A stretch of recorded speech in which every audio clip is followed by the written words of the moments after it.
Hi guys. तर मागे गणेश जयंतीनिमित्त मी माझ्या फॅमिलीसोबत कुलाबा किल्ल्यावर गेले होते. तर पाणी कमी असल्यामुळे आम्ही चालत निघालो.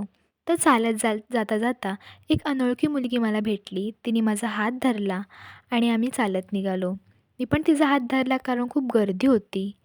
आणि नंतर आम्ही पोचलो किल्ल्यावर आणि जाताना आम्ही दर्शन घेतलं. दर्शन घेताना गर्दी असल्यामुळे दर्शन नीट भेटलं नाही, पण घेतलं दर्शन. आणि नंतर आम्ही महाप्रसादाला निघालो. महाप्रसाद घेतला. महाप्रसादामध्ये डाळ, भात, चवळीची भाजी आणि लोणचं होतं. अप्रतिम जेवण झालं होतं. खूप छान चव होती सगळ्याची. खाऊन मन प्रसन्न झालं आणि नंतर आम्ही घरी यायला निघालो. कारण आमचा सिम्बा, माझं क्यूट मांजर, घरी होतं आमची वाट बघत. नेहमीच असतं ते. आणि आम्ही घरी यायला निघालो. थोडंसं फिरलो वरती किल्ल्यावर आणि घरी यायला निघालो. घरी येताना पण खूप गर्दी होती. हळूहळू चालत होतो पण गर्दी होती आणि थोडीशी दुकानं दिसली, तर मला तिथे कैरीचं दुकान दिसलं. त्यामुळे मला कैरी खायची इच्छा झाली म्हणून मी कैरी घेतली आणि कैरी खाल्ली. आणि नंतर जाता जाता एक खूप छान सनसेट मला दिसलं.